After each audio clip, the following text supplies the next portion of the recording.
Coming up in the news, the legal year officially underway on Grand Bahama. Also, a plan unveiled to assist local fishermen. And international assistance coming for residents of North Abaco seeking to rebuild. The Bahamas Tonight, the Northern Edition, starts now. This is the Bahamas Tonight, Northern Edition.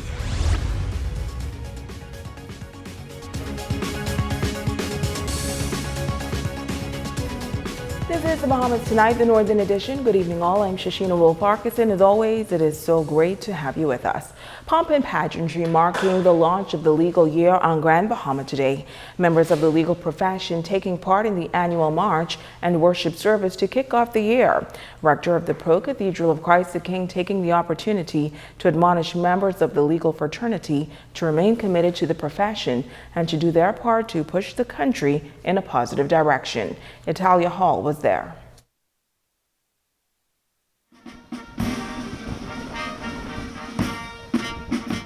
The march began at the Justice Sovereignty Center on Thursday morning. From there, members in the legal profession traveled along the Mall Drive onto the Pro-Cathedral of Christ the King. The group was also joined by government officials, the Royal Bahamas Police Force, and representatives from other agencies. Canon Norman Lightbourne delivered the sermon. He told the group that it is important for them to remember those who are still displaced as a result of Hurricane Dorian, adding that the storm disrupted the lives of thousands in the northern Bahamas. These are our brothers and sisters, and they now need our help. We can't forget them. One of the ways I believe that we could respond to the needs of the victims of the storm is perhaps by volunteering an hour or two each week. I endorse the Governor General's campaign. If you listen carefully, since the storm, the Governor General has been advocating. He's been imploring us to at least give of our time, because you may not have the financial resources. He then reminded members of the judiciary of the role they play in society. But to whom much is given, much is required and expected. You are the dispensers of justice. You are the guardians of the law, the gatekeepers, so to speak. And you know something about a gatekeeper? A gatekeeper can't afford to snooze or go to sleep. A gatekeeper has to be alert, wide awake at all times.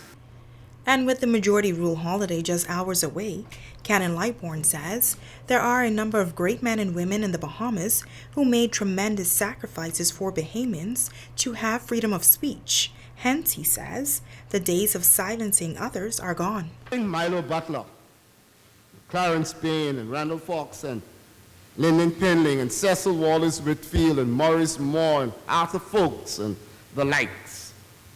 The sacrifices they made, they'd like for us to be quiet when we need to be vocal. Come on now, Bahama Land. Come on. And every one of us ought to feel that we are free to express ourselves within the law without any fear of victimization.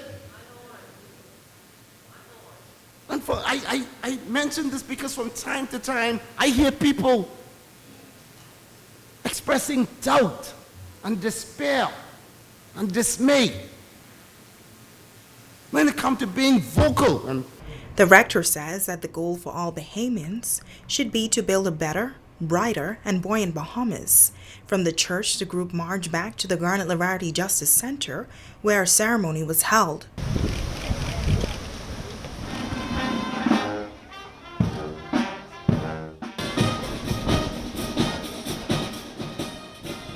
Italia Hall, ZNS Network News.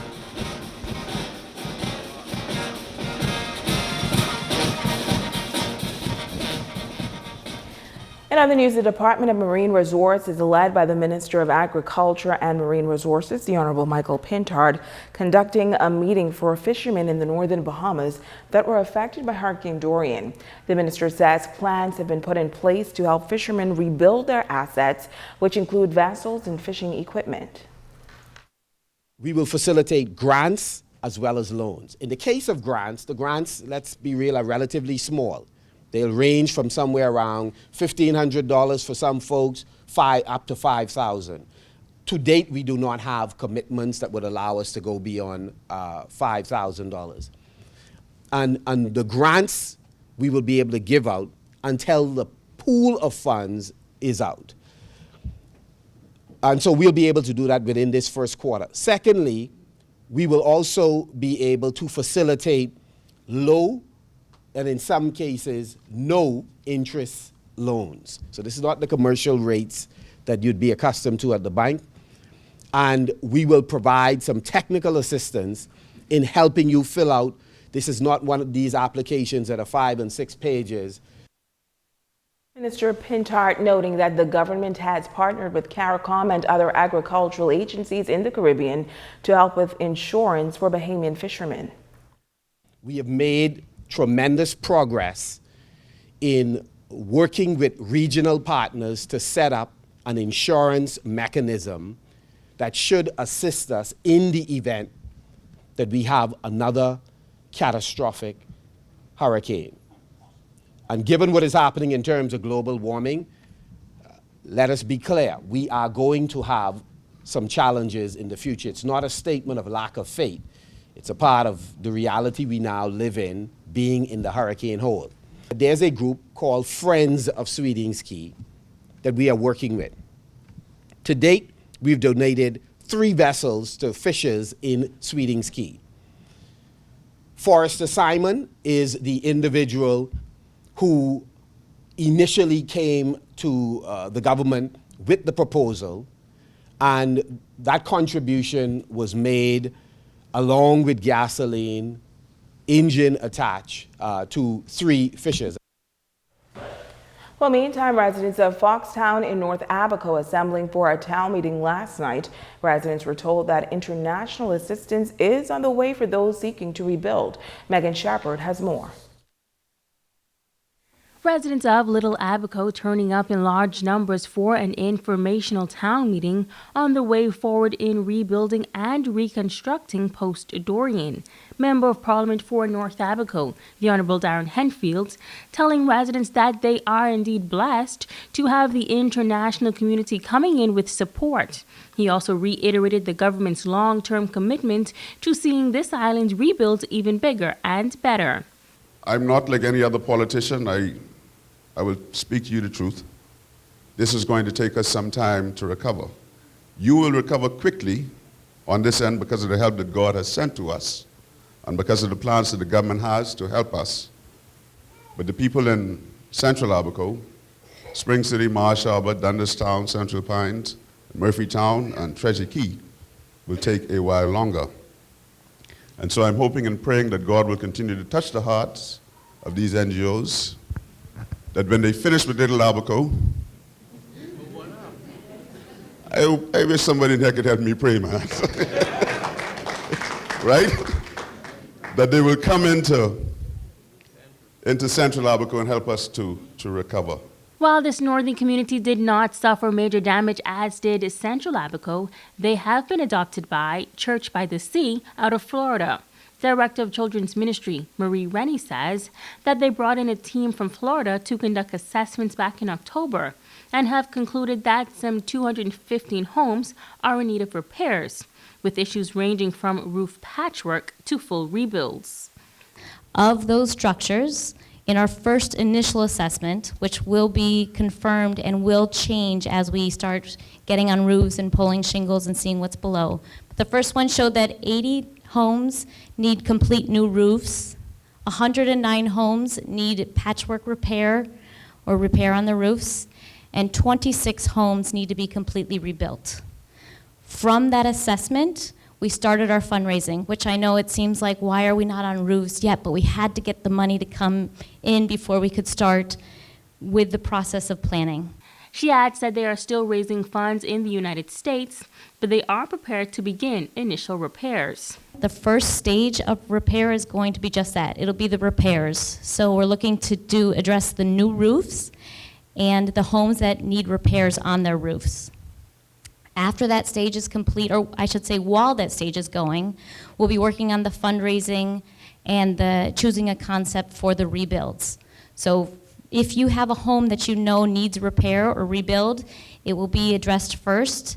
And from what I gather here, it's a general understanding the way they're going to be chosen is they'll go first to the elderly, will be chosen first for the repairs. Then for anybody who's ill that needs to be addressed, they'll also get repaired, and then families with children, and then the rest. Now, once again, the government is partnering with this NGO to make the project a success. Managing Director of the Disaster Reconstruction Authority, Kay Forbes Smith, telling residents that the government will be seeking to employ skilled residents to carry out the repairs. No matter who is working in the community, it is our responsibility as an authority to make sure that the work is being done properly. So we will be paying for the labor for this build out. And so tonight we're asking all those men and women who want to work on this project to sign up tonight with us here up front, so that we have to develop a labor pool really for the entire community and island of Abaco. We also will have inspectors working along with the project managers from the Church by the Sea, but it is very important that we try as much as we can to build a little bit better. The Abaco Rescue Fund, spearheaded by the Warren family, is also partnering with this initiative. Megan Shepard, ZNS Network News. Well, in other news, a Grand Bahama man taking national insurance to task. He says he has been unable to obtain unemployment benefits, and he is at a loss as to what to do next. He's asking for someone in authority to intervene. Jamila Mizik reports. Oswald Ellis has been unemployed since Hurricane Dorian. He says it was at that time he decided to apply for unemployment benefits from the National Insurance Board, only to find out that his contributions were not up to date. Since then, he has been unable to receive any unemployment checks. Since the passing of the hurricane and my initial attempt to put in a submission for a claim for unemployment benefit, to date I have not received one check. And I'm led to understand that it's because at one point my employer didn't have my contributions up to date. Ellis says he found out his contributions weren't paid since 2017, but was unaware because he was always paid in cash. He says after pressing the issue, he was told that his payments have since been up to date on paper, but the funds have not yet been paid by his former employer, who has allegedly left the island. He's blaming NIB for negligence. First I was given false hope. Oh, we print checks on Wednesday, so by Friday you should have a check. And then when I come Friday, then by next week you'll have a check. Then when I come again, by next week you'll have a check. It was like they knew the situation, but nobody wanted to actually tell me that you will not be getting a check, until the last time I found out that it now needs supervisor approval. And I think that's going to come from Nassau.